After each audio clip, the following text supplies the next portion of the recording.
Good evening to all of you. और आज हम लोग शुरू करने वाले हैं अपना फोर्थ लेक्चर। और यहाँ से एक थोड़ी सी जो कॉन्सेप्चुअल जर्नी है स्ट्रक्चर ऑफ एटम की वो शुरू हो जाती है। जो बेसिक जर्नी थी, जो फंडामेंटल पार्टिकल्स थे, वो हम लोगों ने पिछले लेक्चरों तक पढ़ के रखा है। तो आगे बढ़ते हैं और बहुत ही आराम से, बहुत ही ध्यान से देखते हैं कुछ चीजों को। जैसे आपने अभी तक जो पढ़ा है उस नॉलेज को ही मैं पहले बीओके में समराइज कर रहा हूँ। मैं बेसिकली जो एलिमेंट्स मतलब फंडामेंटल पार्टिकल्स आपने पढ़े हैं, आपने पढ़ा है फंडामेंटल पार्टिकल्स, लेकिन इसके अलावा भी कुछ पार्टिकल्स होते हैं। जैसे फंडामेंटल पार्टिकल्स की बात करें तो हमने पढ़ा था किसको मेरे बच्चों? हमने पढ़ा था इलेक्ट्रॉन, प्रोटॉन और न्यूट्रॉन को। आपने कहा हाँ सर पढ़ा था। इसके बारे में इसका चार्ज क्या होता है, इसका मास क्या होता है। डिस्कवरर का भी आपको याद होगा, जे जे थॉमसन ने इलेक्ट्रॉन की डिस्कवरी करी है। प्रोटॉन की डिस्कवरी यूगेन गोल्डस्टीन ने करी।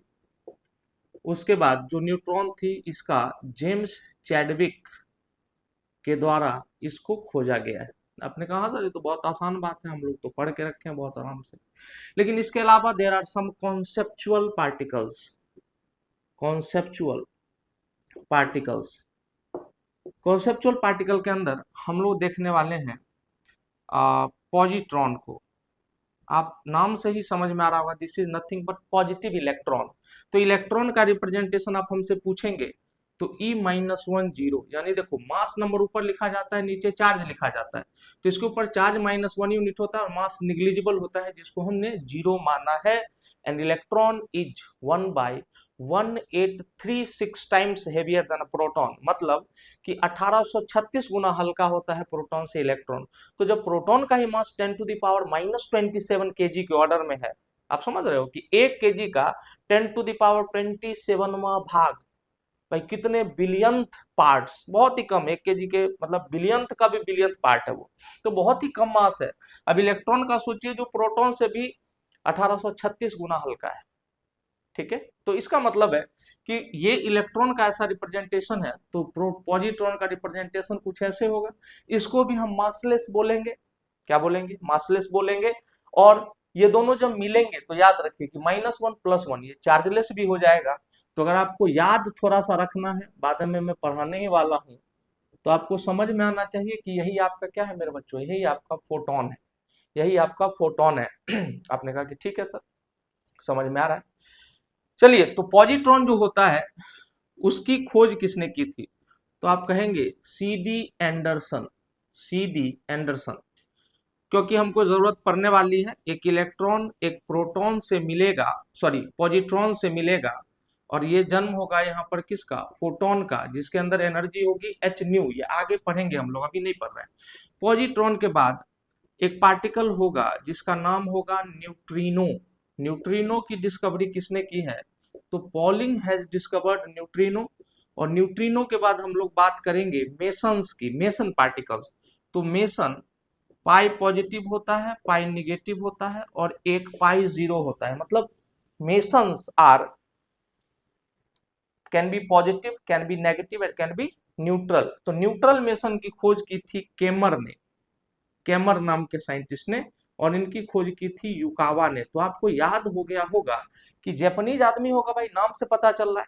अच्छा सर, ये क्या सब लिख रहे हैं, कुछ समझ में नहीं आ रहा, थोड़ी देर बस 2 मिनट और मेसन के बाद हम लोग बात करेंगे एक और पार्टिकल की जो कॉन्सेप्चुअल है, एंटी प्रोटॉन। प्रोटॉन का जो उल्टा पार्टिकल, प्रोटॉन का जो उल्टा पार्टिकल। आपने कहा ठीक है सर, प्रोटॉन को जनरली मान लो यहाँ पर P+1, और मास भी कितना होता है? 1 यूनिट, चार्ज भी 1 यूनिट और मास भी 1 यूनिट। एंटी प्रोटॉन क्या होगा?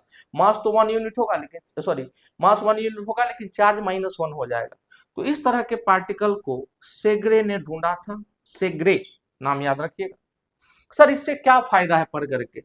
अगर मान लीजिए कि कभी इस तरह का मैचिंग टाइप क्वेश्चन आपको दिखे तो आप बना सकते हैं। एक तरफ लिख देगा यहाँ पर पार्टिकल्स नेम, पार्टिकल्स नेम, और एक तरफ लिख देगा डिस्कवरर, या कॉलम ए कॉलम बी लिखा रहेगा, और इनमें से कोई एक पार्टिकल डाल देगा इनके साथ, या कोई 2 पार्टिकल इनमें से डाल देगा इसके साथ। सर इन्हीं को क्यों डाला जाएगा? बहुत आम सा प्रश्न है कि इन्हीं को क्यों डाला जाएगा, और भी पार्टिकल्स है क्या ऐसे? हाँ बच्चे, एटम अनंत है, atom is infinite and atom is a concept. मैंने पहले ही बता दिया था कि एटम कोई चैप्टर नहीं है, कोई अध्याय नहीं है, एटम एक अवधारणा है, एटम एक सोच है। तो आपने कहा सर अच्छी बात है, सोच है, अलग अलग लोग सोच के चले गए, हमको टेंशन दे गए। तो यही तो मानसिक रूप से विकसित होने की प्रक्रिया है, आप धीरे धीरे जानोगे और विकसित हो जाओगे। खैर वो बाद में देखेंगे, उसके बारे में एक अलग से ज्ञान पर चर्चा करेंगे। अभी हम लोग जिस पर चर्चा कर रहे हैं कि अगर कोई पार्टिकल सब एटॉमिक पार्टिकल है तो क्या अदर तरीके के भी पार्टिकल होते हैं? यस, आपके सिलेबस में नहीं है तो आपको जानने नहीं है उतने डिटेल में। जैसे कभी आप सुनेंगे हेड्रोनिक पार्टिकल्स, हेड्रोनिक पार्टिकल्स जिनके अंदर न्यूक्लियर फोर्स ऑफ अट्रैक्शन चाहिए। जैसे मानिए प्रोटॉन है, वो 3 तरह के क्वार्क से बना हुआ है, ऐसा कभी सुनेंगे आप? Quarks, QUARKS, gluons. तो आप इसको याद ना रखें, बस फील करें। हमको जितने पार्टिकल की जरूरत थी वो सब हमने यहाँ पे लिख लिया, इससे ज्यादा पार्टिकल आएंगे ही नहीं आपके जीवन में। But how can we understand the conceptual particles, this may be a question. तो आप इमेजिन करिए कि आप शादी में जो फायर क्रैकर्स देखते हैं, देखते हैं बिल्कुल, तो कुछ ऐसे, जैसे क्रैकर हवा में जाके बस्ट होता है, तो बस्ट हुआ तो कुछ कलर होते हैं जो नीचे तक आते हैं, काफी दूरी तक दिखते हैं। For example yellow, red, blue, green, ये सब कलर आपको दिखता होगा नीचे तक आते हुए। अच्छा, कुछ ऐसे कलर होंगे, मान लो ग्रीन सबसे नीचे तक आया तो सबसे ज्यादा देर तक दिखा, ब्लू उससे थोड़े कम देर तक दिखा, यही खत्म हो गया। फिर येलो उससे कम देर तक दिखा और यही खत्म हो गया। कोई ऐसा होगा जो इस समय बस्ट कर रहा है फायर क्रैकर, उसी समय दिखा, उसके बाद आपको दिखेगा ही नहीं।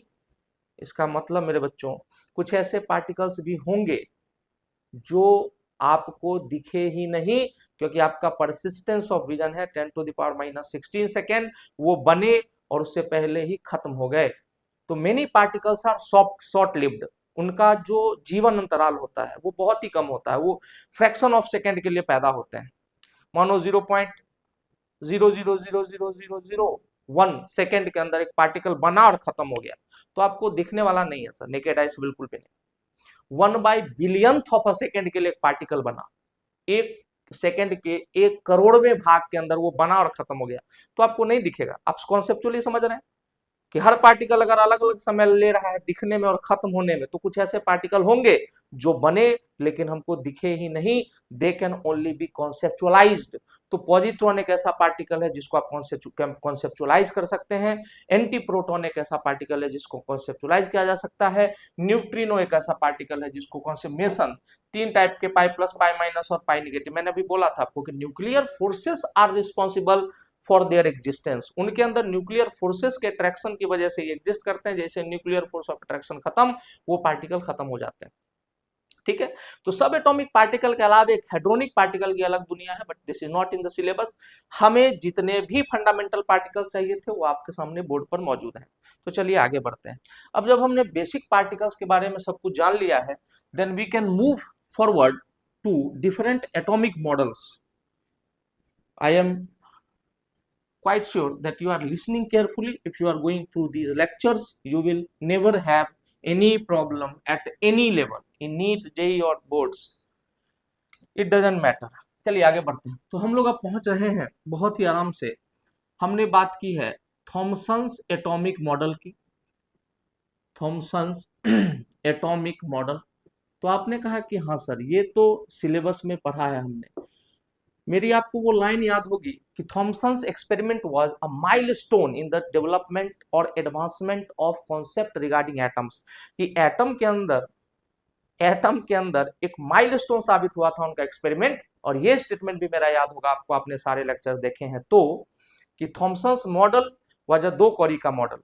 इसके ऐसे ही बहुत सारे नाम है, बट मैंने एक और नाम दिया है इसको, 2 कौड़ी का मॉडल कहता हूं मैं इसको। क्यों? देखिए, थॉमसन्स एटॉमिक मॉडल में इन्होंने कहा कि थॉमसन कॉन्सेप्चुअलाइज, और आप कॉपी पेन लेके बैठे तभी आपको कोई फायदा होने वाला है लेक्चर्स का।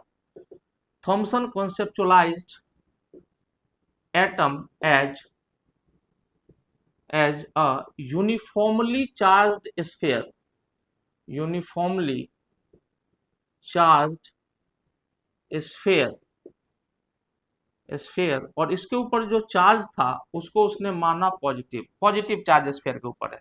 Uniformly charge sphere in which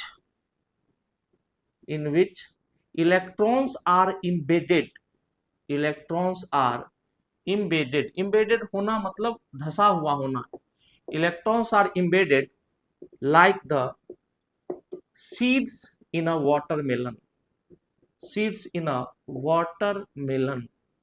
आपने कहा सर बहुत ही बढ़िया बात लग रहा है, मतलब ये कितना बेहूदगी बड़ी बात है कि एटम एक पॉजिटिवली चार्ज स्फीयर, इस पे पूरा पॉजिटिव चार्ज है, और जितना टोटल पॉजिटिव चार्ज है उतने का ही इलेक्ट्रॉन इसके अंदर में ऐसे गुथा हुआ है। जैसे आप लोग एक खीर बनाते हो तो एक प्लेट के अंदर मानो खीर या हलवा सजा देते हैं, उसके ऊपर ऐसे किशमिश डाल देते हैं, तो इसने इसलिए इसका नाम जो थॉमसन्स मॉडल था, इसको इसने मतलब इन्होंने रेजिन पडिंग मॉडल भी कहा, पुडिंग कहो या पडिंग कहो, खाने की वस्तु खीर जैसी होती है, इसको इसने प्लम पडिंग मॉडल कहा कि भैया वही खीर जैसा, ये भी खाने की चीज है, और इसको इन्होंने वाटरमेलन मॉडल कहा। आप खुद बताएं हमको कि क्या इससे एटम के बारे में कोई जानकारी हमको मिल रही है? नहीं सर, सिवाय एक चीज के, it only explained successfully which is the thing electrical neutrality of an atom, कि एटम जो है वो इलेक्ट्रिकली न्यूट्रल होता है ओवरऑल, क्योंकि उसके ऊपर जितना पॉजिटिव चार्ज होता है मेरे बच्चों, उतना ही नेगेटिव चार्ज होता है। इसके अलावा अन्य कोई भी बात थॉमसन मॉडल से सही साबित नहीं हुई, ना ही ये इंटरनल स्ट्रक्चर के बारे में कुछ कह रहे थे, ना ही एटॉमिक स्पेक्ट्रा के बारे में कुछ कह रहे थे, ना ही डिफरेंट एनर्जी लेवल्स के बारे में कुछ बताई, इन्होंने कुछ भी नहीं बताया। तो हम लोग कुछ भी नहीं पढ़ने वाले हैं, बस ये 3 नाम याद रखिएगा। ये बात याद रखिएगा कि overall electrical neutrality of an atom was successfully explained bye Thompson model. इसके अलावा थॉमसन मॉडल ने कुछ भी सही सही नहीं बताया। ठीक है, अब एक क्रोनोलॉजी यही समझते हैं, उसके बाद आगे बढ़ेंगे। तो सर पहला मॉडल था, ये बहुत बेसिक मॉडल है जिसको हम लोग थॉमसन्स मॉडल कह रहे हैं। इसके बाद जो मॉडल आएगा वो एटम के अंदर उसके भार का रीजन ढूंढने के लिए आएगा, जिसको आप रदरफोर्ड्स मॉडल के नाम से जानेंगे। लेकिन इन दोनों के बीच में जब आप रदरफोर्ड मॉडल पढ़ेंगे या गोल्ड फॉइल एक्सपेरिमेंट पढ़ेंगे या अल्फा पार्टिकल स्कैटरिंग एक्सपेरिमेंट पढ़ेंगे, तो उसमें घुसते ही एक टर्म आ जाएगा जिसको कहेंगे हम अल्फा पार्टिकल। नाम में ही है रदरफोर्ड अल्फा पार्टिकल स्कैटर। तो आपने कहा ठीक है, अगर हम इसको देखें तो यहाँ बीच में हमको एक टॉपिक डालना पड़ेगा which will be known as radioactivity. इस टॉपिक का नाम होगा रेडियो धर्मिता यानी रेडियो एक्टिविटी। आपने कहा कि सर अच्छी बात है, जब हम रेडियो एक्टिविटी की बात करते हैं, when we are talking about radioactivity, तो हमको क्या क्या चीज ध्यान रखना चाहिए? सर सबसे पहले एक छोटी सी कहानी ध्यान रखनी चाहिए। Radioactivity was discovered by Henri Becquerel, a scientist named Henry Becquerel. He was obsessed with the properties related with radioactive elements और compounds। ठीक है, वो बहुत ही ऑब्सेस्ड थे किसको लेकर के कि भैया क्या प्रॉपर्टी होती होगी।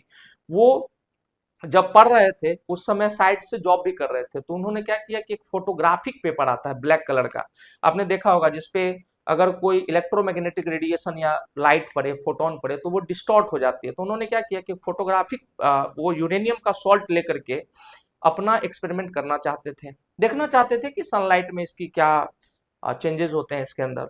लेकिन यूरोप साइड में, उस साइड में 6-6 महीने तक ठंड रहती है, तो धूप निकला ही नहीं। तो उन्होंने क्या किया कि उस फोटोग्राफिक पेपर के अंदर यूरेनियम के सॉल्ट को डाल के उसको मोड़ दिया और उसको अपने टेबल के अंदर रख के चले गए। जब वो अगले दिन आए, he saw very interesting pattern, कि इस तरह का अगर वो कागज था खुलने के बाद मान लीजिए रेक्टेंगुलर, तो उन्होंने देखा कि जहां पर वो सॉल्ट रखा हुआ था उससे बाहर की तरफ कुछ इस तरह का वितरिका, हिंदी में बोलते हैं, इंग्लिश में बोलते हैं कि क्रॉस्ड लाइंस। ठीक है, क्रॉस्ड लाइंस बनी हुई थी। तो टेंशन में आ गया यार कि रात में तो हम गए थे तो एकदम साबुत पेपर था और बीच में यहाँ पर कुछ रेडियो एक्टिव सॉल्ट हमने छोड़ के गया था। ये क्या हुआ कि इसने आपको पता है, मैंने अभी बताया, जैसे AgBr सिल्वर ब्रोमाइड है, जो प्रकाश की उपस्थिति में, लाइट के प्रेजेंस में डिस्टॉर्ट हो जाता है, उसका डिफॉर्मिटी आ जाती है उसके अंदर। तो इसका मतलब है कि जरूर कोई इलेक्ट्रोमैग्नेटिक रेडिएशन यहाँ निकला होगा। और एक सॉल्ट जो कि टेबल के ड्रॉर में बंद है, how can it emit the मतलब कि रेडिएशन।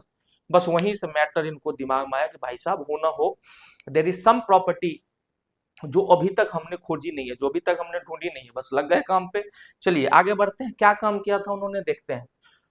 बहुत ही कॉन्सेप्चुअली चलना है आज हम लोग को, और ये lecture one of the best lecture होने वाला है।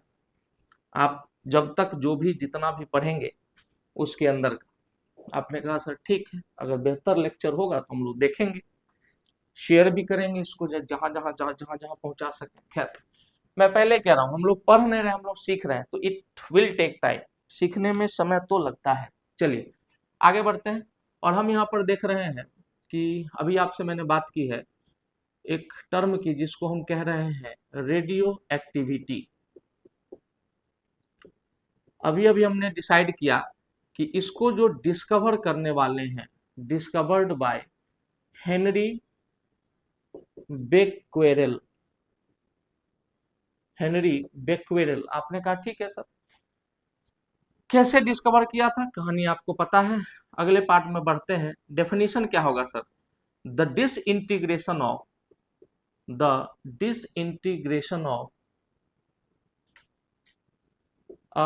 Heavier nuclei, heavier nuclei. हालांकि ये पूरी तरह से सच नहीं है, अभी आगे क्लियर करूंगा, बट डेफिनेशन तो यही है, the disintegration of heavier nuclei and emanation of, emanation का मतलब निकलना, emanation of alpha comma beta and gamma ray is called radioactivity. बहुत ध्यान से सुनिएगा, मैंने बोला हाईली कॉन्सेप्चुअल, थियोरेटिकल है बट हाईली कॉन्सेप्चुअल है। मतलब क्या सर, एक न्यूक्लियाई का टूटना, हेवियर न्यूक्लियाई का, और उसके अंदर से अल्फा बीटा गामा रे का निकलना ही रेडियो एक्टिविटी कहलाता है। अब आपको पता चलेगा कि मान लीजिए कि हम एक प्लेट के अंदर, मान लीजिए ऐसा एक प्लेट बनाते हैं, इस प्लेट के अंदर कोई रेडियो एक्टिव सबस्टांस ऐसे रख देते हैं, this is a radio active substance, और ये मान लीजिए कि हमने 1 kg रखा है, ठीक है। और अगर हम आधे घंटे बाद जाएं, तो इस कंटेनर में मान लीजिए कि हम जितना बचा हुआ है उसको मेजर करें, वो ½ kg रहे, और हम कितने घंटे बाद गए, 30 मिनट्स। बताइए 30 मिनट में अपने आप ये मास क्या हो गया, अपना आधा बन गया, नहीं बन गया? ये पहले 1 kg था, अभी हम यहाँ क्या बोल रहे हैं कि भाई ½ kg है यहाँ पर, तो अपने आप ही कैसे आधा हो गया? इसका मतलब इसने किसी न किसी फॉर्म में अपने मास को रिलीज किया है।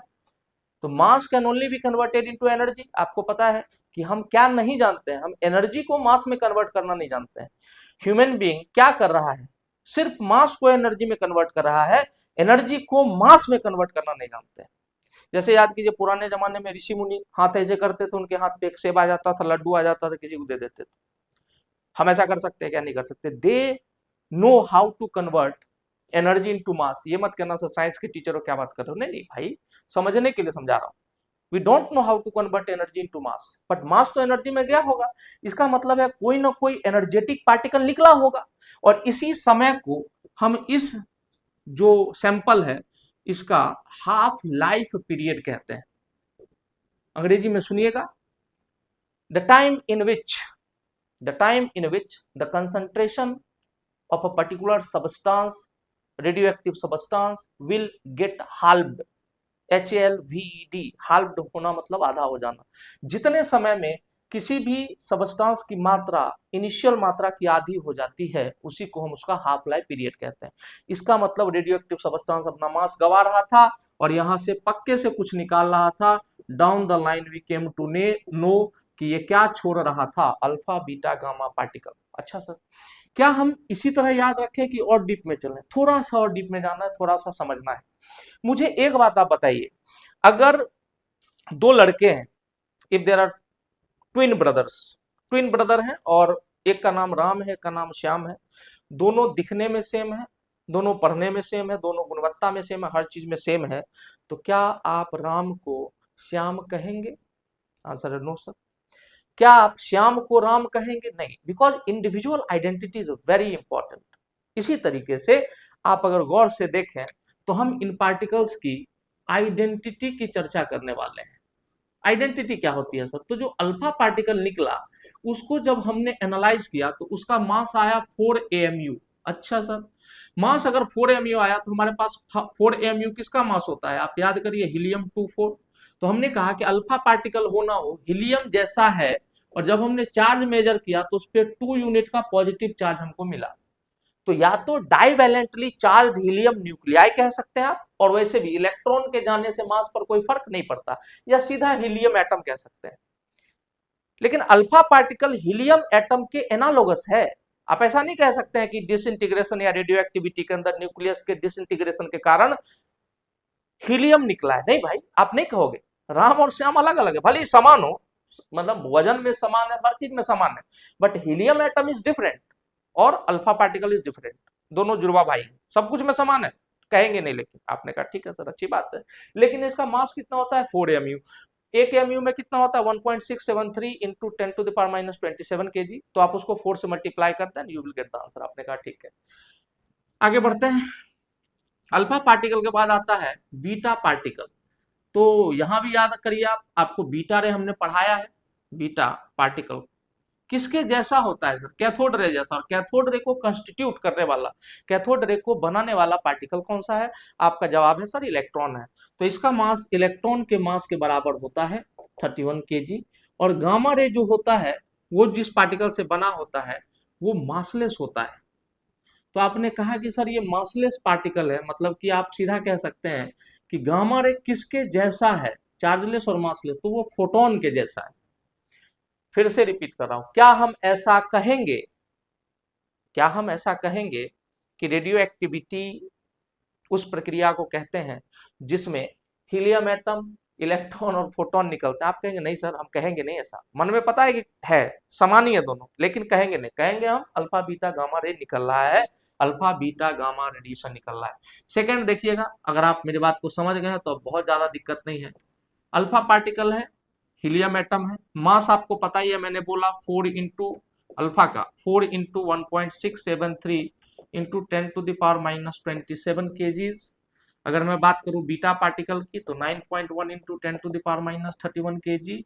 और मैं बात करूं गामा पार्टिकल की तो 0 होता है, या कहीं कहीं पर आपको निग्लिजिबल लिखा हुआ मिलेगा। अच्छा सर, मास के बाद अगर हम बात करें थर्ड में, तो वेलोसिटी आती है सर। वेलोसिटी, वेलोसिटी में हम बात करेंगे अल्फा पार्टिकल की, अल्फा पार्टिकल की less than the velocity of light, बहुत कम होता है अगर हम चर्चा करें किसकी, लाइट के रिस्पेक्ट में। बीटा पार्टिकल की देखिए मैं क्या लिख रहा हूं, nearly same, not same, I am writing approximately same और nearly same to that of velocity of light, to that of velocity of light. आपने कहा सर ये भी बात समझ में आई। और गामा याद करिए, ये तो फोटोने है ना जी, कह नहीं सकते हैं है फोटोन, कह तो सकते नहीं है, ठीक है। तो गामा क्या होगा? Same as the velocity of light, same as the velocity of light. I hope you are understanding the concept clearly. तो ये हमने आइडेंटिटी देखी, मास देखा, वेलोसिटी देखी, और सबसे लास्ट में we will be talking about the penetrating power. कौन सा power? Penetrating power. I hope कि हम बोर्ड से बाहर नहीं जा रहे होंगे, आपके फोकस में होंगे। आपने कहा होंगे ही सर, दिक्कत कहाँ है। चलिए, तो पेनेट्रेटिंग पावर की बात करेंगे तो अल्फा पार्टिकल चूंकि काफी हैवी होता है, इसकी वेलोसिटी, लाइट की वेलोसिटी काफी कम होती है, तो किसी भी वस्तु के आर पार जाने की क्षमता अल्फा पार्टिकल की कम होती है। तो यहां पर हम लिख रहे हैं less, very less. Beta particle की हम लिख रहे हैं, बीटा पार्टिकल की मैं लिख रहा हूं 100 times more, 100 times more than alpha. Alpha particle की तुलना में ये 100 गुना ज्यादा पेनिट्रेट कर सकता है चीजों को। मानिए कोई पतला सा शीट आपने किसी मेटल का रखा है, गोल्ड फॉइल वगैरह, तो अल्फा पार्टिकल से ज्यादा आर पार जाने की क्षमता किसकी है? बीटा की। और गामा की तो बात ही अलग है सर। गामा पार्टिकल्स ये 1000 times more than alpha particle. Sir क्या ये इंपॉर्टेंट है? यस। अगर इस तरह का मानिए मेरे बच्चों क्वेश्चन आता है कि ऑर्डर बताइए, आप मास का ऑर्डर बताइए, तो आपको पता है अल्फा सबसे भारी है, बीटा उससे कम, और गामा तो मासलेस ही हो जाता है अप्रोक्सीमेटली। अगर आपसे पूछा जाए कि वेलोसिटी का ऑर्डर बताइए, तो आप कहेंगे अल्फा से ज्यादा बीटा और गामा सबसे ज्यादा। अच्छा सर, अगर आपसे कोई पूछेगा कि पेनेट्रेटिंग पावर पीपी का ऑर्डर बताइए, तो आप कहेंगे अल्फा से ज्यादा बीटा से ज्यादा gamma. I hope you have understood कि ये कहानी क्या है सर। बहुत आराम की कहानी है कि कोई भी रेडियो एक्टिव मटेरियल रखा रखा ही आधा हो जाता है। बताइए, मतलब आप रूम में आए, आधा केजी चीनी छोड़ के गए, if the chini is radioactive then it will get halved of it after a particular time, that particular time will be called the half life period of chini. ठीक है, चीनी का तो हाफ लाइफ होता है क्योंकि वो रेडियो एक्टिव नहीं है, बट मैं इससे समझा रहा हूँ। मानिए प्लूटोनियम आप कहीं रख के गए हैं, यूरेनियम रख के गए हैं, तो उसका जितना भी हाफ लाइफ होगा, जैसे आपने एक एलिमेंट के बारे में सुना होगा कि रेडियो एक्टिव कार्बन डेटिंग में उपयोग किया जाता है, उसका द नेम इज कार्बन 614। तो सर अभी अभी आपने कहा था कि सिर्फ हेवियर एलिमेंट ही ऐसा कर सकते हैं, हेवियर जिनके न्यूक्लियाई में प्रोटॉन और न्यूट्रॉन ठूस ठूस के भरे हुए हैं। रेडियो एक्टिविटी को अब मैं थोड़ा सा फील करवाने पे लेकर जाता हूं। You can really feel what is radio activity. जो पढ़ना था वो हमने पढ़ लिया है, अब आप फील करने वाले हैं। देखिए कैसे, क्या बात करेंगे अब। चलिए, पहले ही कह के रखा है आपको कि हम लोग ये लेक्चर क्यों पढ़ रहे हैं, हम लोग ये सीख रहे हैं सर। एक इंटरेस्ट तो जगे केमिस्ट्री में। क्यों कई बच्चों का भविष्य खराब हो जाता है इस सब्जेक्ट की वजह से, उनको लगता है कि ये रटने वाला सब्जेक्ट है। नहीं भाई साहब, रटने वाला होता तो क्या संभव है कि हम लोग कभी बिना मतलब पेन पेपर के पढ़ा पाते। बट देखिए आप कहाँ पेन पेपर में यूज कर रहा हूँ, मतलब रट के तो नहीं वो ऐसा कर सकता है कोई। आपको समझना होगा चीजों को, उसको बहुत ही क्लोजली बाइंड करना होगा कॉन्साइंस के साथ। आपने कहा ठीक है, मैं बता रहा हूँ आपको। जैसे मान लीजिए रेडियो एक्टिविटी को फील करना चाहते हैं आप अगर रेडियो एक्टिविटी को फील करना चाहते हैं, फीलिंग रेडियो एक्टिविटी। अच्छा, मान लीजिए कि एक इस तरह का आपके पास एक बाउल है, कटोरा जिसको कहते हैं। मान लीजिए कि ये इस तरह का है और इसके अंदर ढेर सारे प्रोटॉन न्यूट्रॉन ठूसे हुए हैं। मान लीजिए यूरेनियम है 92 है और 235 है। मान लीजिए अगर यहाँ पर इतने सारे प्रोटॉन न्यूट्रॉन इतनी सी जगह में ठूसे हुए होंगे तो सारा का सारा वजन एटम है इतना बड़ा, और इसके अंदर छोटा सा जगह में अगर आप इसमें उंगली डाल के, जैसे कटोरी को ऐसे बच्चा सब नचाता है ना, ढेर सारा पीबल्स डाल दो, जो शीशे की गोली आती है, वैसे आप नचाओ तो क्या होगा, वो अगले ही क्षण वो सब बाहर हो जाएगा। Getting my point. कटोरा है बड़ा सा, उसमें ढेर सारे कंचे डाल दो और उसको ऐसे उंगली से घुमाओ, क्या होगा, वो सारे कंचे बाहर।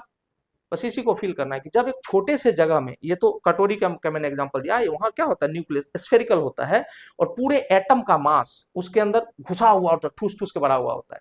अब न्यूक्लियस का साइज और एटम के साइज में क्या मतलब रिलेशन है, वो हम लोग रदरफोर्ड मॉडल में देखने वाले हैं। मैं इतना बता दूं कि अगर एटम आपके पूरे घर जितना बड़ा है, जितना बड़ा आपका पूरा घर है, तो उस घर के बीच में आप इमेजिन करें कि एक इतना छोटा सा गेंद पड़ा हुआ है। तो अगर आपका पूरा घर एटम है तो वो जो छोटा सा गेंद पड़ा हुआ है कहीं पर, वो उसका न्यूक्लियस है, और पूरे एटम का मास उस छोटे से जगह में है।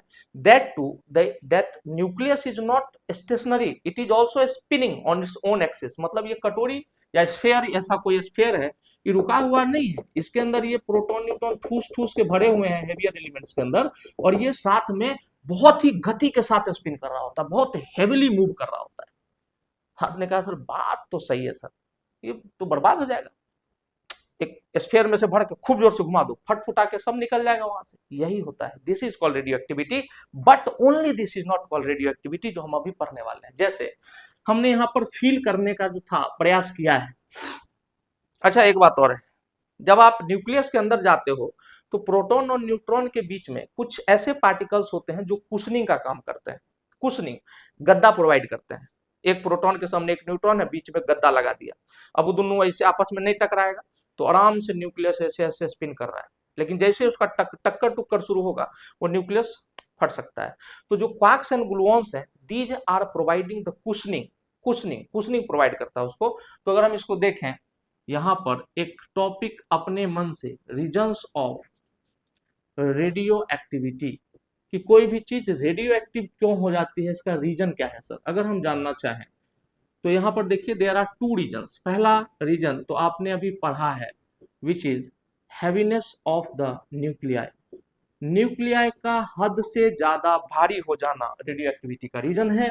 और second, N/P ratio tending towards 1.5, मतलब एक से ज्यादा बड़ा हो, और ये जो साइन होता है ये किसका होता है सर, टेंडिंग क्या या अप्रोचिंग का, approaches to if the N by P ratio approaches to 1.5 और हेवीनेस ऑफ द न्यूक्लियाई, ये दो रीजन हो सकते हैं किसके साथ, रेडियो एक्टिविटी का। आपने कहा सर कैसे, हम ये बता रहे हैं, जैसे अभी हमने बोला था यूरेनियम 92 टू 35, देखिए कितना ज्यादा इसके अंदर प्रोटॉन कितने हैं, सिर्फ 92, न्यूट्रॉन कितने हैं 235 माइनस 92, यानी कि लगभग यहाँ कितने हो जाएंगे 14, 143। भाई साहब बताइए, प्रोटॉन और न्यूट्रॉन बिल्कुल अलग अलग हैं, तो obviously N by P ratio तो यहाँ भी गड़बड़ है, लेकिन ये रेडियो एक्टिव है हेवीनेस ऑफ द न्यूक्लियाई के कारण, क्योंकि न्यूक्लियस को अपने एक्सिस पे स्पिन करना होगा, वो भी वेरी हाई वेलोसिटी के साथ, तो इतना सारा मास जो इसके अंदर भरा रहेगा वो बल्ज आउट कर जाता है। आपने कहा ठीक। अब यहाँ पर देखिए एन बाई पी रेशियो का जरूरत कहाँ पड़ता है, थोरियम हो गया आपका 90 टू 34 हो गया, प्लूटोनियम हो गया, प्रोटेक्टिनियम हो गया, आपने एक पढ़ा होगा, ये सारे जो हैं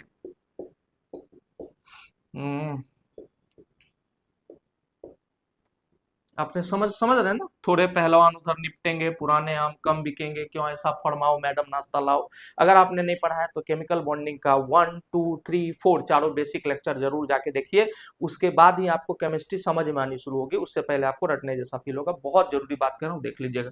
चलिए अप्रोचेस टू, मतलब ये क्या हुआ सर, अगर एन बाई पी रेशियो को देखना है, मान लीजिए आपने 3 आइसोटोप सुने होंगे, हम पढ़ाएंगे भी, बट अभी मैं जानता हूँ कि 9th वाइन्थ में सुन लेता है बच्चा। H11 को प्रोटियम कहते हैं, 12 को ड्यूटेरियम और 13 को ट्रिशियम। तो यहाँ देखिए प्रोटॉन 1 है, न्यूट्रॉन कितना है 0, तभी तो जो एटॉमिक नंबर है वो मास नंबर है। यहाँ कितना है, प्रोटॉन 1 और न्यूट्रॉन भी कितना 1, और यहाँ क्या है, प्रोटॉन 1 और न्यूट्रॉन कितना है मेरे बच्चों 2। अच्छा, आपने कहा सर कह तो सही रहे हो आप। तो एन बाई पी रेशियो यहाँ पर देखें आप तो 0/1 जीरो है, कोई दिक्कत नहीं है हमको, जीरो से हमको कोई दिक्कत नहीं है। एन बाई पी रेशियो यहाँ देखिए 1/1 है, कोई दिक्कत नहीं। यहाँ देखिए एन बाई पी रेशियो 2/1, देखिए 1.5 की तरफ टेंड करता है तभी रेडियो एक्टिविटी आ जाती है, और यहाँ तो भैया 2 गुना है न्यूट्रॉन, ये 1 है ये 2 है ऐसे नहीं सोचना है, प्रोटॉन की संख्या का 2 गुना है न्यूट्रॉन की संख्या। आपने कहा सर तो इम्बैलेंस आ गया, इसका मतलब कि दिस ट्रिशियम, जिसको आप लोग ट्राइटियम पढ़ते होंगे बट ट्रिशियम पढ़ना चाहिए, ट्रिशियम बिकम्स रेडियो एक्टिव। आपने कहा ठीक। इसी तरह से आप देखें, एक होता है कार्बन 612, कार्बन 613 एंड कार्बन 614। यहाँ पर देखिए क्या है, 6 प्रोटॉन 6, यहाँ 7 6 और यहाँ देखिए 8 6, तो ये क्या हो जाएगा 2 4 जा 8 और 4/3 को क्या लिख सकते हैं 1.33। तो देखिए ये बढ़ गया ना ज्यादा भाई साहब, 1.5 की तरफ टेंड कर रहा है, तो carbon 614 has become radioactive. और आपने नाम सुना होगा कि in the radioactive carbon dating, in the radioactive carbon dating we use the isotope of carbon which is carbon 614। तो ये सबका अपना अपना, चूंकि इसका जो बेसिकली जो इसका क्या होता है, जो बेसिकली इसकी उम्र होती है, ठीक है, वो लगभग 5770 साल होती है।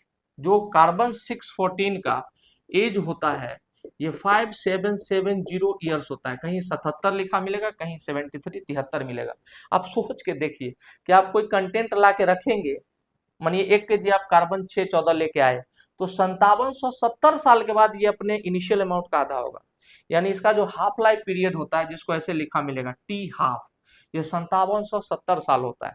इसलिए जब भी कोई पुराना मोन्यूमेंट निकलता है जमीन के अंदर से, या डायनासोर का हड्डी वगैरह कोई फॉसिल निकलता है, तो हम रेडियो एक्टिव कार्बन डेटिंग कराते हैं by the help of carbon 614। ठीक है सर, बहुत अच्छा सर। चलिए, तो अब यहां तक पढ़ने के बाद हम लोग रेडी हैं to start Rutherford's model. We are ready to start Rutherford's model. ठीक है सर, बढ़िया है सर। चलिए आगे बढ़ते हैं, आगे बढ़ते हैं। बहुत प्यारा एक्सपेरिमेंट था, बहुत ही बढ़िया, बहुत ही बढ़िया experiment.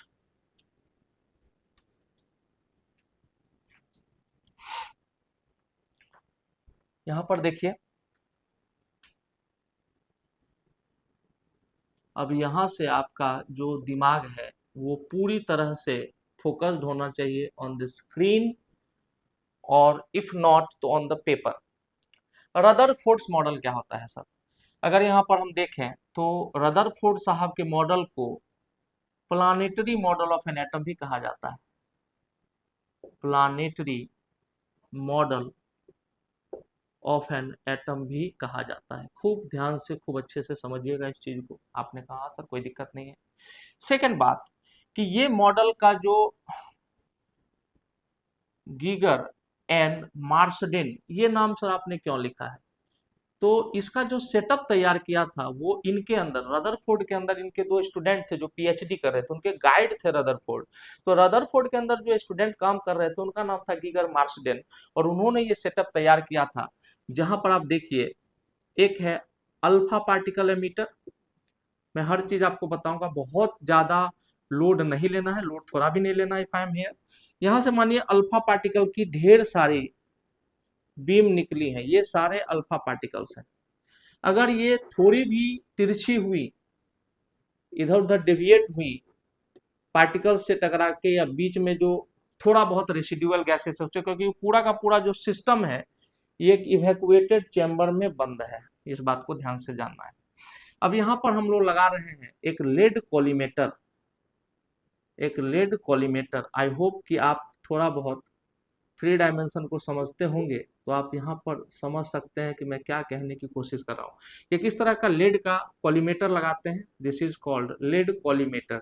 It collimates the beam if there are chances of divergence. अगर डेविएशन के चांसेस है तो इसको कॉलीमेट कर देगा। ये कॉलीमेट करने के बाद यहाँ से आगे बढ़ेंगे तो हम लोग एक थिन गोल्ड फॉइल रखे हैं, और इस गोल्ड फॉइल के चारों तरफ थ्री डायमेंशन में इमेजिन कीजिए, ऐसे उठा हुआ, ऐसे हवा में उठा हुआ, ये यहाँ पर इस तरह से हमने लगा दिया है एक जिंक सल्फाइड स्क्रीन। अब देखिए ये साथ ही नहीं छोड़ रहा है आपका, याद करिएगा, zinc sulphide screen is phosphorescence as well as fluorescent, दोनों ही कह सकते हैं, डिपेंडिंग अपॉन कि किस मटेरियल से, किस मेटल से आपने डोपिंग करी है। और ये जो गोल्ड का फॉइल है, कैसे काटा गया होगा, एकदम एक गोल्ड का ब्लॉक होगा, उससे पतला सा एकदम परत काट लिया गया है by using the laser beam. आपने कहा सर ठीक है, लेजर बीम का इस्तेमाल करके काटेंगे। और इस तरह का, मान लीजिए कि इस तरह का आपका एक गोल्ड ब्लॉक था, इस तरह का आपका एक गोल्ड ब्लॉक था, और इसमें से हम लोगों ने क्या किया है कि ये काट लिया है सबसे ऊपरी सतह। कैसे काटा होगा, ऐसे ऐसे एकदम सटा के काटा, लेजर से ही काट सकते हैं आप, इतना पतला। The thickness is written in NCERT 100 nanometre, यानी 100 इंटू 10⁻⁹ मीटर। यानी अगर आप ठीक से लिखें तो हम लिख सकते हैं कि 100 इंटू, यानी कि 1 इंटू 10⁻⁻7 मीटर, ही अलग अलग तरह से आपको लिखा हुआ मिल सकता है, तो आपको घबराना नहीं है। हालांकि एनसीईआरटी का ये डेटा गलत है। एक्चुअल में जो थिकनेस लिया गया था गीगर मार्सडेन के द्वारा वो था 0.0004 सेंटीमीटर। ध्यान से, बहुत ध्यान से, ये किसका है, जीएम गीगर एंड मार्सडेन, जिसने सेटअप को तैयार किया उसके हिसाब से इतना था। एनसीईआरटी में इतना दिया है, सर हम क्या फॉलो करें, कुछ नहीं, जो एनसीईआरटी में लिख दिया वही सर्व सत्य है, आपको एनसीईआरटी वाला फॉलो करना है। 100 नैनोमीटर थिकनेस था। क्यों सर इतना पतला एकदम स्लिट क्यों काटा गया? पहला बात तो ये कि ये गोल्ड का ही क्यों काटा गया, क्योंकि गोल्ड सबसे ज्यादा मेलिएबल है। इतनी पतली शीट अगर आप किसी और चीज की काट भी लेते हैं तो वो इतना स्टेबल होगा नहीं कि आप उस पर अल्फा पार्टिकल का बम्बार्डमेंट करा सके, रेसिडुअल गैस से ही वो टूट जाएगा। ये वैक्यूम चैम्बर है, फिर भी ये स्टेबल ही नहीं रह पाएगा। ये हमने बांधा हुआ है, देख रहे हैं सब, ठीक, बहुत बढ़िया सर, बहुत अच्छा सर। आगे बढ़ते हैं। अब जब यहाँ गोल्ड फॉइल है तो गोल्ड फॉइल यहाँ इतना थिन क्यों लिया गया है 100 नैनोमीटर का, ताकि इसमें सिर्फ 1000 से लेके 2000 एटम्स ही हो। बहुत ध्यान से सुनिएगा कि इस गोल्ड फॉइल के बहुत ही थिन होने का रीजन है कि 1000 से 2000 एटम हो, इससे ज्यादा एटम्स इसमें नहीं होने चाहिए। कॉलीमेटर क्यों लगाया, मैंने समझ में आया। अल्फा पार्टिकल इमीटर क्या होता है सर, कुछ नहीं होता है, एक लेड बॉक्स होता है। देखिए लेड कॉलीमेटर नहीं कह रहा हूं, वो अलग चीज है। यहाँ एक लेड बॉक्स होता है इस तरह का, जिसके अंदर हम पोलोनियम डाल के छोड़ देते हैं। पोलोनियम कहिए, प्लूटोनियम कहिए, these are highly known for, these are the bad boys among the, नहीं, these are the worst boys among the bad boys. मैं बताता हूं, these are worst boys among the bad boys, मतलब सारे radioactive element bad boys हैं, सब alpha beta gamma emit करते हैं, बट प्लूटोनियम पोलोनियम, ये सब सबसे ज्यादा अल्फा पार्टिकल एमिट करते हैं। तो हमको चाहिए था ना भाई ऐसा पार्टिकल, तो एक लेड के बॉक्स के अंदर उसको रखा जाता है और इधर से चारों तरफ से ऐसे घेरा जाता है ताकि जितने भी अल्फा पार्टिकल निकले वो सिर्फ एक डायरेक्शन में जाए। डीप में बहुत ज्यादा घुसना नहीं है, बस ये समझिए कि जितना आपको देखना था आप देख चुके हैं। यहां तक समझने में कोई दिक्कत है? एक लेड कोलिमेटर लगाया अल्फा पार्टिकल एमिट करने वाला, और अगेन हम यहाँ पर क्या लिख देंगे, सीमेटिक डायग्राम। जैसे ही आप यहाँ पे लिखेंगे schematic diagram, just a diagram to represent the components, आपके सारे पाप धुल जाएंगे। सीमेटिक आपने लिखा, काम खत्म है। आपने कहा सर अच्छी बात है, कहीं कोई दिक्कत नहीं है। अब यहां से अगला जो आप देखेंगे इसकी कहानी, वो बहुत ही प्यारी है। बहुत ही प्यारी क्या है कि हम लोगों ने देखा, अगर आप इसको पिक्चर को बहुत भले तरीके से देख पा रहे हैं, तो ये आपके एटम्स है सर। मैं भी और बहुत अंदर ले जाऊंगा इसमें, घबराने की आवश्यकता बिल्कुल भी नहीं है, ठीक है। और यहाँ पर देख लीजिए कि आपका न्यूक्लियस मैं थोड़ा बड़ा दिखा रहा हूँ ताकि आपको स्क्रीन पे दिखे अच्छे से। और यहाँ से हमने ढेर सारे अल्फा पार्टिकल्स का बम्बार्डमेंट किया। देखिए ज्यादातर मतलब 99% स्ट्रेट लाइन में जा रहे हैं आपके अल्फा पार्टिकल्स, कहीं कोई दिक्कत नहीं है। यहाँ पर आपका क्या लगा हुआ है सर? यहाँ पर आपने लगाया था जिंक सल्फाइड स्क्रीन, यहाँ पर आपको चिंगारियां दिख रही हैं, स्किंटिलेशन दिख रहा है। तो जैसे ही आपको स्किन, जैसे मानिए यहाँ पर कहाँ दिखेगा, इस एरिया में आपको ये जो क्रॉस में बना रहा हूँ यहाँ पे स्किंटिलेशन दिखेगा। तो यहाँ सबसे ज्यादा स्किंटिलेशन दिखा, मतलब जितने भी अल्फा पार्टिकल गए सब स्ट्रेट जाकर के यहाँ टकरा रहे हैं। कुछ एक दो चार स्किंटिलेशन यहाँ और एक दो स्किंटिलेशन यहाँ पे दिखा। क्यों दिखा बताता हूँ। तो आपने बोला कि ठीक है sir, most of the alpha particles have passed the atom undeviated, मतलब 99%। आप सोच रहे हो sir, 99% of the alpha particles, 99% of the alpha particles passed undeviated. मतलब सर, मतलब कि एटम के अंदर 99% स्पेस लगभग खाली होता है। बहुत ध्यान से सुनिएगा। दो तीन अल्फा पार्टिकल इधर टकराए, यहाँ पे देखो दो तीन इधर और दो तीन इधर, तो दो तीन इधर दो तीन इधर क्या हुआ होगा, ये सब यहाँ आए होंगे और इसके पास यहाँ से ऐसे डेविएट हुए हैं और यहाँ तक आए हैं और यहाँ से इसके पास से ऐसे डेविएट हुए हैं। सर ये आप थोड़ा सा डिस्टेंस रख रहे हो, देखो इस न्यूक्लियस और इसमें डिस्टेंस है, इसी को हम इम्पैक्ट पैरामीटर कहेंगे। इम्पैक्ट पैरामीटर क्या होता है वो भी बताएंगे इस फोटो के बाद। तो आपने बोला ठीक है, ये जो लाइंस आई अल्फा पार्टिकल ये डेविएट हो गए, इधर डेविएट हो गए, तो दो चार दिखेंगे। एक लाइन ऐसा आया जो इधर से आया और इसका स्किंटिलेशन हमको दिख ही नहीं रहा है, जो न्यूक्लियस के ठीक सामने है। तो देखिए जिस रास्ते से आया उसी को रिट्रेस कर लिया इसने, जिस रास्ते से आया टकरा के वापस चला गया, क्योंकि न्यूक्लियस अगर ये गोल्ड का है तो इसके ऊपर कितना चार्ज होगा, याद करिए। गोल्ड कितना कहलाता है, गोल्ड Au 79 एंड 197, तो atomic number is 79 and mass number is 197। तो सर इसके अंदर जो प्रोटॉन की संख्या है वो है 79, तो इसके ऊपर कितना यूनिट प्लस चार्ज है, तो प्लस 79 टाइम्स E। और अल्फा पार्टिकल के ऊपर कितना प्लस चार्ज है, तो आप कहेंगे +2 इंटू ई, क्योंकि ये कौन सा एटम है, हीलियम 2 प्लस है, तो +2 इंटू ई अल्फा पार्टिकल पे था, इस पे 79 इंटू ई था। तो जब दो पॉजिटिव चार्ज आमने सामने आएंगे तो सीधा वापस, याद रखिएगा। समराइज कर दे रहा हूं, कल इसकी मैं आपको मैथमेटिक्स सिखाऊंगा, एक ही दिन में सब सिखा दूंगा तो फिर दिक्कत होगी।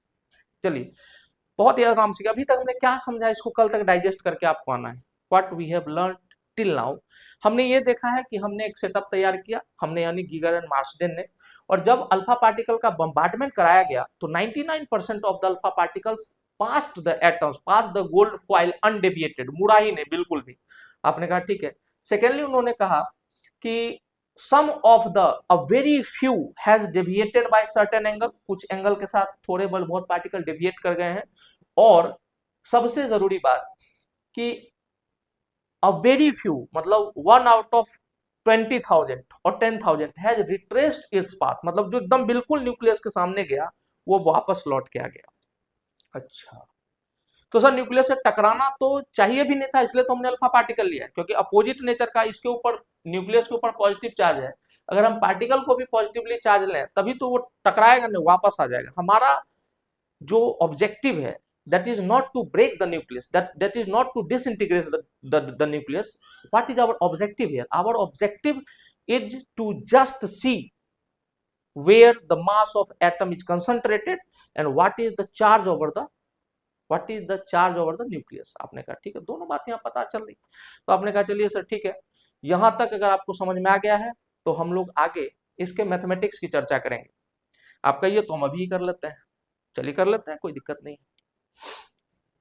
आगे बढ़ते हैं, आगे बढ़ते बट इसको थोड़ा सा मैं मिटाऊंगा, अब इस सेटअप को देख लीजिए अच्छे से। 100 नैनोमीटर आपको याद रखना है बिकॉज ये एनसीईआरटी का डेटा है। आप एक बार चेक भी कर लेंगे कि एनसीईआरटी में यही दिया हुआ है या नहीं। आपने कहा सर अच्छी बात है। अब देखिए जरा जल्दी से, बहुत ही आराम से। अब क्या हुआ है यहाँ पर, मान लीजिए कि ये न्यूक्लियस है, ये आपका पूरा एटम है बड़ा सा, ये आपका पूरा एटम हो गया, ये न्यूक्लियस है और ये आपका बीचों बीच बनाइए, this is nucleus and this is your whole atom.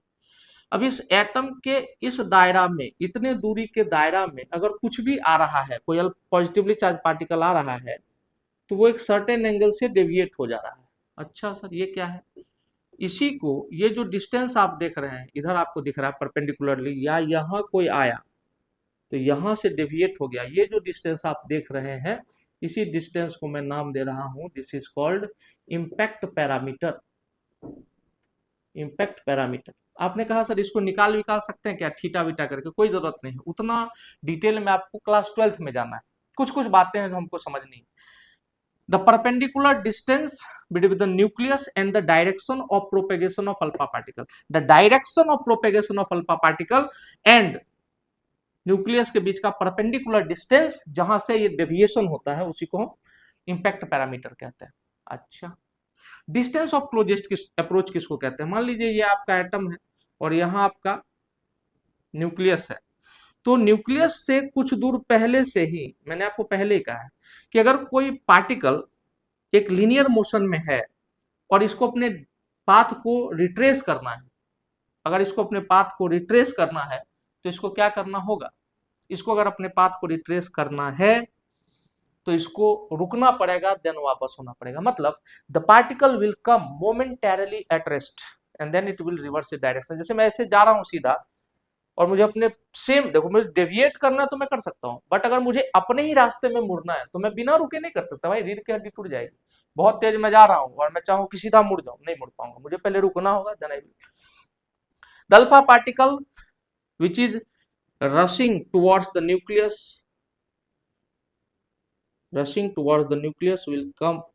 will come here and then it will come momentarily at rest and then it will reverse its direction। मैं अलग लाइन से दिखा रहा हूं बट होगा एक ही पास से, इसी से जाएगा इसी से आएगा। आगे बढ़ते हैं, थोड़ा सा आगे बढ़ते हैं। अब हमको निकालना क्या है और चेक क्या करना है, थोड़ा सा बड़ा लेक्चर हो जाएगा, आज यहीं पर रखते हैं और हम लोग नेक्स्ट लेक्चर में देखेंगे कि इसके पीछे की मैथमेटिक्स जो इन्वॉल्व है वो क्या है। Thank you for watching the video. एक बार मैं आपको और समराइज कर देता हूं बहुत जल्दी से कि आज हमने सिर्फ एक सेटअप देखा है रदरफोर्ड मॉडल का, इसके अंदर बहुत प्यारा प्यारा चीज है, दो ही चीजें प्यारा, एक इम्पैक्ट पैरामीटर है और एक डिस्टेंस ऑफ क्लोजेस्ट अप्रोच, उसको कल हम लोग फील करेंगे।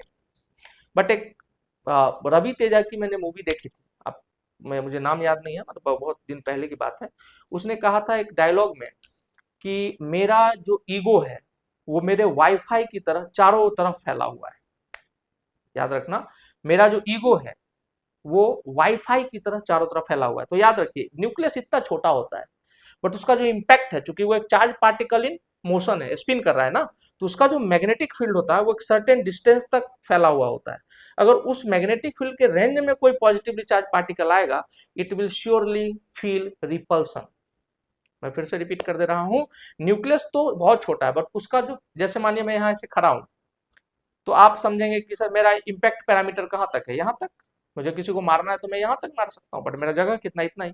तो न्यूक्लियस है इतना छोटा बट उसके चारों तरफ उसका एक वाईफाई जोन है जहां से कोई भी alpha particle, positively charge particle बिना उससे रिपेल हुए नहीं गुजर सकता है। ठीक है, बहुत बढ़िया। आगे हम लोग कल देखेंगे एक empirical formula R is equal to R0 to the power A/3, जिससे आप किसी भी न्यूक्लियस का एग्जैक्ट साइज निकाल सकते हैं। This formula is called empirical because it is based on constant, there is no any mathematical induction for it, but हमारे लिए बहुत ही काम का है, कल एकदम फील हो जाएगा सारा मैथमेटिक्स सारा कुछ। Thank you for watching the video. थोड़ा मेहनत लगता है बनाने में तो शेयर करना ना भूलें, यही आपसे रिक्वेस्ट है। Good night.